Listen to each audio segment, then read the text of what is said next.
Les guides suprêmes de l'Iran, Ali Khamenei, aurait perdu la vie suite aux récentes attaques dans un contexte de tensions militaires avec les États-Unis ainsi que leurs alliés. Nous sommes face à un tournant majeur. Nous sommes face à un tournant, je dirais, historique dans la géopolitique mondiale. Car la disparition d'un leader de cette envergure ne représente pas seulement une perte humaine, non, mais un séisme stratégique dans toute une région.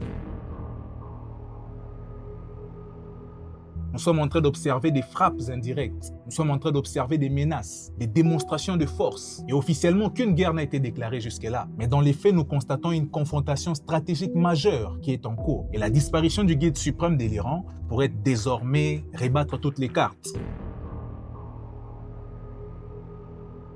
Vous savez, dans l'histoire, la mort d'un leader central en pleine période de tensions internationales est un moment très critique. Pourquoi suis-je en train de dire cela? Parce que premièrement, cela peut entraîner des luttes internes pour le pouvoir. Tous nous les constatons que lorsqu'un leader meurt, nous l'avons vu avec El Mancho, le grand baron du cartel au Mexique, ainsi que dans le monde, lorsqu'il fut assassiné.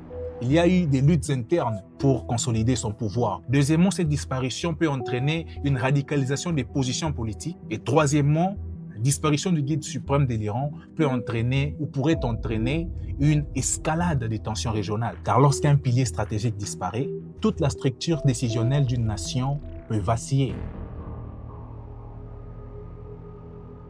Mais au fond, vous savez, cette crise dépasse largement la mort d'une seule personne. Plusieurs ne connaissent peut-être pas cette vérité, mais ce qui se joue actuellement, c'est l'équilibre du pouvoir au Moyen-Orient, qui est une région, je dirais, stratégique pour l'énergie, stratégique, je dirais, pour l'influence militaire et pour la stabilité mondiale. Et ici, chaque frappe, chaque déclaration, chaque mouvement militaire devient alors un message adressé au monde entier. Ceci n'est pas seulement un conflit local, non, mais c'est un duel d'influence entre des grandes nations. Maintenant, prenons un peu de la hauteur, car derrière cette actualité, je dirais, dramatique, se cache une leçon fondamentale. Vous savez, les grandes nations fonctionnent par stratégie. Les grandes nations fonctionnent par anticipation. Les grandes nations fonctionnent par vision à long terme. Les grandes nations pensent en termes de décennies, pendant que plusieurs peuples, plusieurs nations pensent dans le présent. Et c'est là même que réside toute la différence avec certains leaders. Vous savez, la plupart de nos leaders actuellement, sans mentir, pensent, je dirais, aux prochaines élections, pensent aux prochains postes, pensent je dirais, aux prochaines nominations. Mais des véritables hommes d'État, des véritables visionnaires, eux, ils pensent en termes de générations, ils pensent en termes de décennies, ils pensent 50 ans, 100 ans après. C'est exactement ce qui se passe actuellement. Ce qui se passe actuellement au Moyen-Orient, c'est que les États-Unis veulent imposer leur influence dans le Moyen-Orient. Et voilà pourquoi le guide suprême de l'Iran a été éliminé, car il représentait une menace. C'est une vérité dure, mais c'est quand même une vérité. Vous savez, dans ces mondes, les personnes qui anticipent, ceux qui anticipent, ce sont ces personnes-là qui dominent. Et ceux qui subissent les événements, eux, ils restent toujours dépendants des décisions des autres. Malheureusement, c'est ça.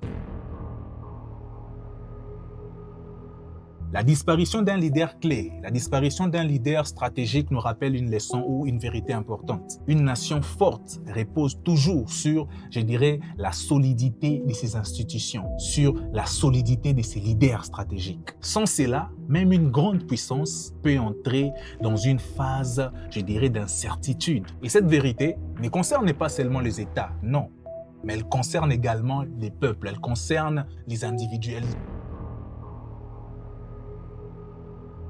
Vous savez, cette histoire avec le Moyen-Orient, cette histoire avec les États-Unis, cette histoire avec l'Iran me rappelle quelque chose de très important. Tu sais, dans la vie, premièrement, tu dois penser à long terme. Tu dois avoir une vision à long terme. Tu dois souvent penser aux prochaines générations. Tu dois souvent penser aux prochaines 20 années, aux prochaines 15, 30 années.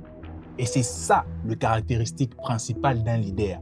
C'est ça les caractéristiques principales d'un visionnaire. Mais deuxièmement, également, ce que j'apprends, ce que j'ai appris avec ce qui vient de se passer actuellement, c'est la puissance. Tu sais, dans la vie, tu dois rechercher la puissance. Tu dois rechercher la force. Tu dois rechercher l'influence. En fait, malheureusement, nous vivons dans un monde où le plus petit se font écraser par le plus grand. Il y a même une personne qui avait dit, si tu n'es pas autour de la table, c'est que tu es dans le menu. C'est fort ça. Si tu n'es pas autour de la table, ce que tu es dans le menu.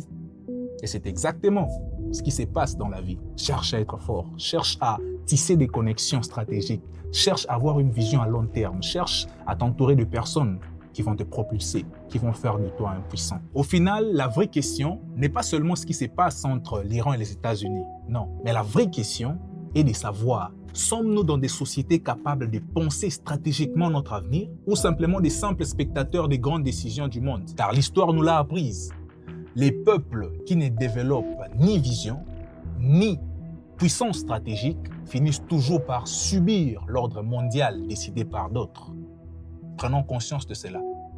Le reste n'est que détail. Faites-moi savoir dans les commentaires, selon vous, la disparition d'un leader de cette envergure, de cette importance, peut-elle réellement bouleverser, je dirais, l'équilibre mondial? Ou les grandes puissances ont-elles déjà anticipé ces scénarios depuis longtemps?